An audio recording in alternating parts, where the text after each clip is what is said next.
नमस्कार, आप देख रहे हैं द पीएम फैक्टर। मैं हूं आपके साथ प्रीति रघुनंदन। गाजा का युद्ध अब अपने सबसे भयानक मोड़ पर खड़ा हुआ है।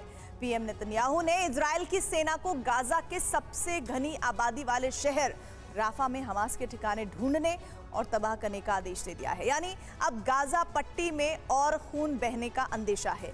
दुनिया के बीचों बीच मचे इस गदर का असर, बहुत बड़ा असर दुनिया पर पड़ रहा है। ये युद्ध कैसे रुक सकता है और ये तबाही कैसे थम सकती है, आज द पीएम फैक्टर के इस स्पेशल एपिसोड में देखिए।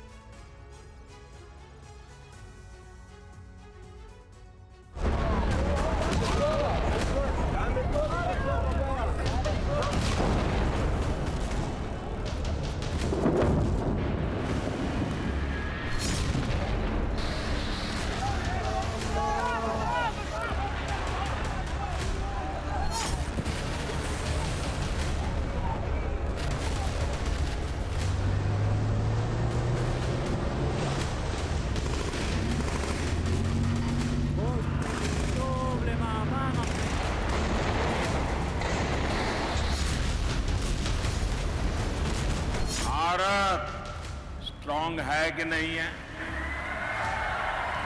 गल्फ के देशों में भारतीयों की आज रिस्पेक्ट बढ़ी है कि नहीं बढ़ी है?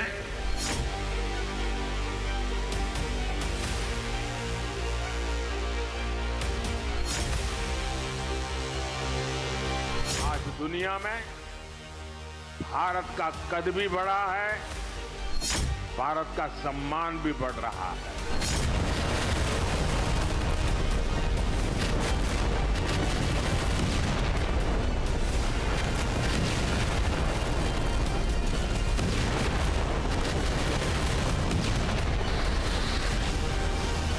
भारत विश्व बंधु के तौर पर मानवता के कल्याण के लिए निरंतर प्रयासरत रहेगा।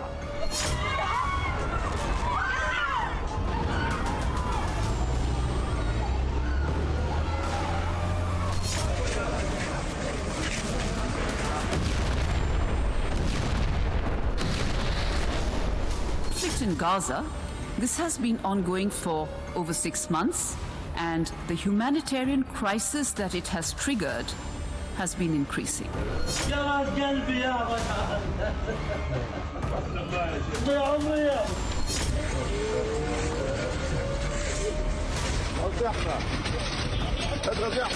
हम उस देश के वासी हैं जिसने दुनिया को युद्ध नहीं, बुद्ध दिए हैं, शांति का संदेश दिया।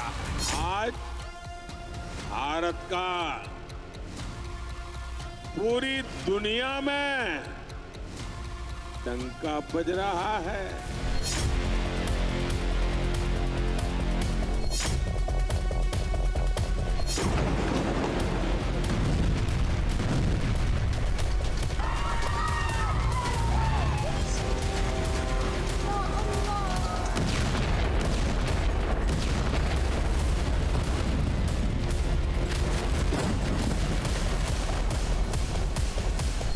इजराइल के इंतकाम की आग में अब राफा जल रहा है।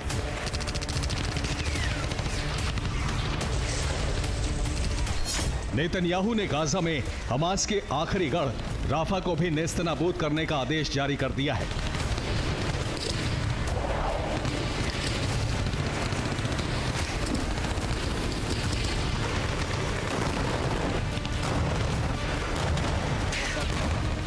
टैंकों के साथ इजराइल डिफेंस फोर्स राफा में दाखिल हो गई है।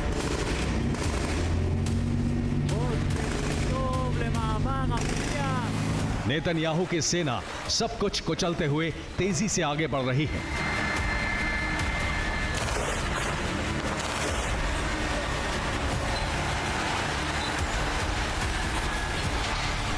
आज की तारीख में राफा दुनिया का सबसे घनी आबादी वाला इलाका बन गया है। जान बचाने के लिए गाजा से लोग राफा की तरफ भागे थे।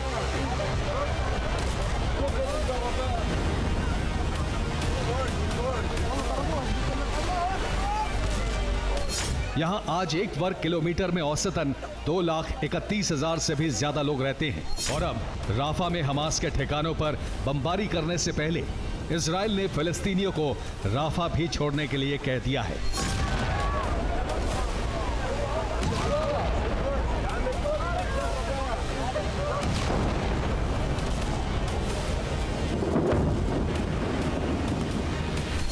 गाजा के बाकी शहरों की तरह राफा में भी बेहिसाब बारूद बरसा तो इंतकाम की आग इंसानी इतिहास की सबसे बड़ी त्रासदी साबित हो सकती है।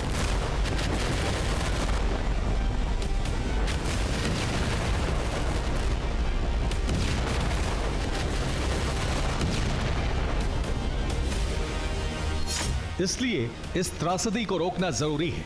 अरब देशों से लेकर अमेरिका तक की चेतावनियों को दरकिनार कर इजराइल ने राफा पर हमला शुरू कर दिया है।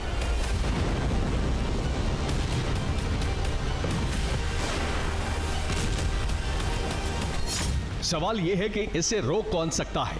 जवाब है वो जिसकी नीयत और नीति स्पष्ट है, इजराइल के साथ भी और फिलिस्तीन के साथ भी।